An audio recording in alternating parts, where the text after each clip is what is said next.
Yo, what's going on, YouTube? I'm back with another deck profile. I guess I got the Yu-Gi-Oh! Fever, and I decided to hit up locals again today. The deck that I played, yeah, honestly isn't the best version of the deck, because right now I don't have Super Polys. I'm still waiting for them to come through. I ordered them because, they got reprinted in the latest Dual Devastator, and I'm still waiting for some of the extra deck stuff too. So honestly, this is like a rough version, I guess part one of this deck. I've been wanting to play this deck for a while, just because I like the way the archetype, like, it looks, I guess. Even though it's a really boring deck, it's something I'm not really used to, because it's just like control-y, play a bunch of traps, and yeah, well, I'm going to get into the deck. It's Subterrors, so it's going to be pretty cookie cutter, I guess you could say. I try to put my take on it without playing Super Polys and stuff like that, because obviously this deck is just so much better with Super Poly, because it's one of the few ways you can get rid of big boards, because this deck wants to go first. It wants to lay down 3-4 trap cards and have your Guru flipping stuff up and down, so they're not able to do their link summons. So yeah, obviously you're going to play 3 Guru. Best card of the deck. It flips itself. Whenever it's flipped face up, you get to search out a Subterror card, and once per turn during your player's turn, you can flip this card and one of your opponent's cards face down. 3 Subterror Fiendish. It's pretty much like a negate for everything. You just have to be able to flip a Subterror face down, which is what you want to do with Guru.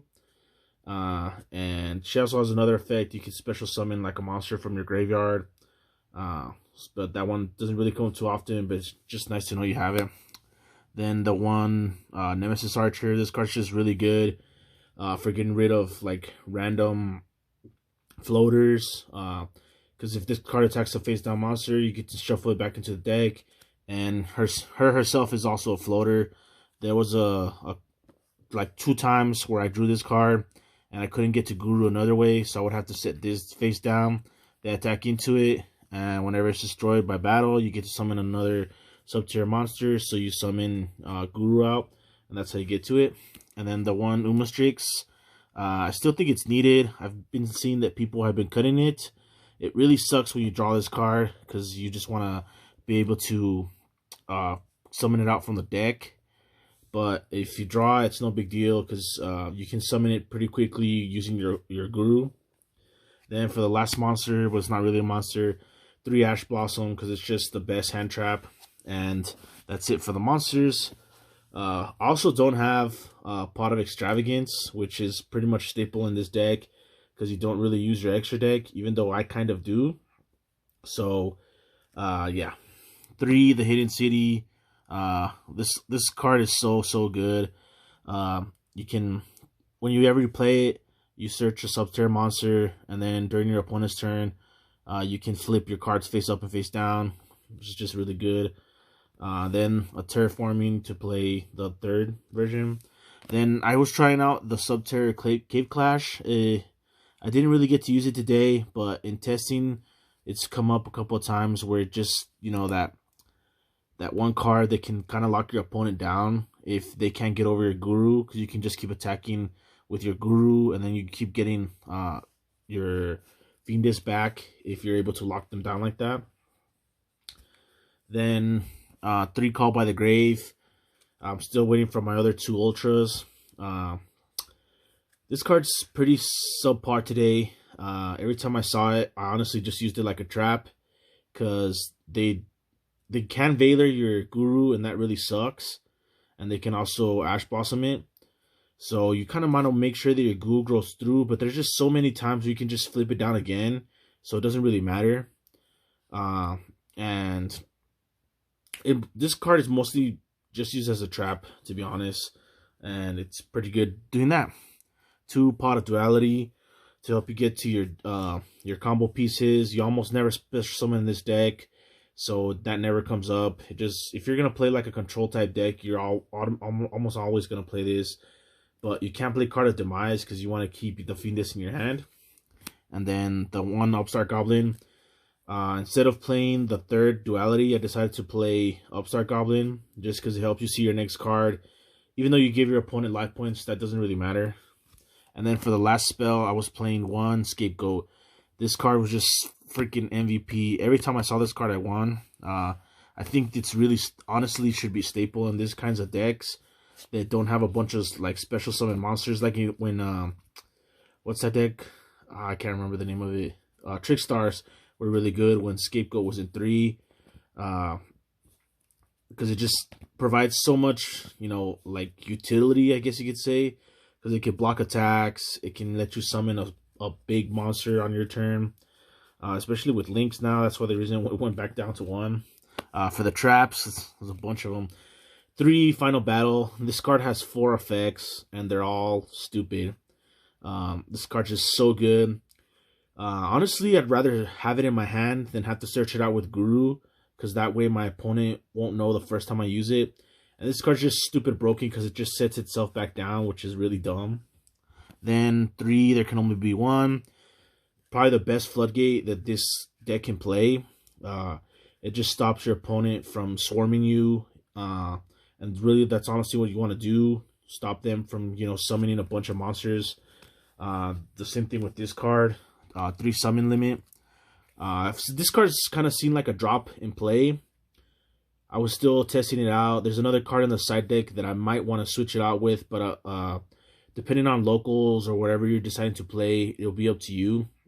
I decided to go with this card in the main deck, and it did do pretty well today. The 2 times that I did see it, they weren't able to out it right away, so it did kind of give me that 1 turn to get another Guru Search and just keep, you know, grinding down.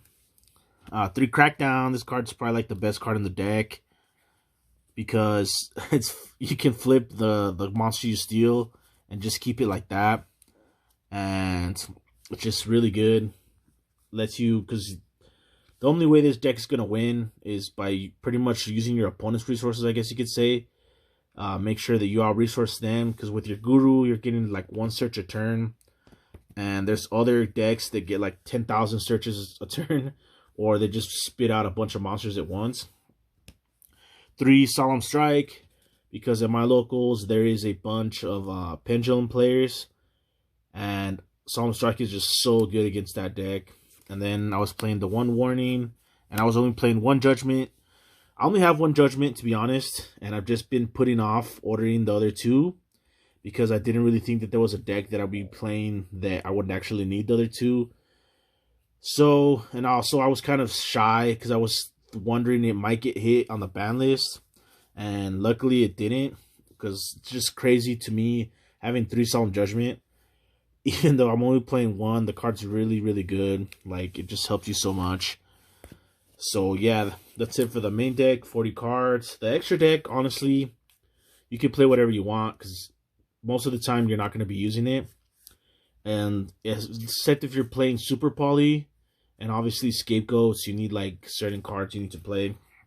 The Hayate for Crackdown, when you take their Sky Striker Link monsters.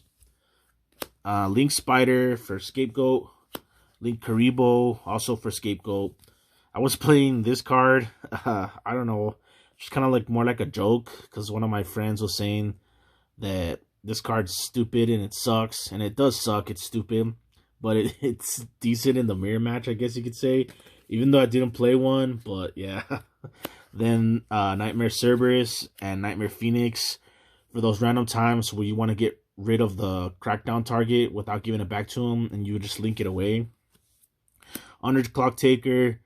I was just wanting to have like a random card that could sometimes just win you a game, and Underclock Taker was pretty like that. Akashic Magician, even though it's really hard to make, and Security Dragon.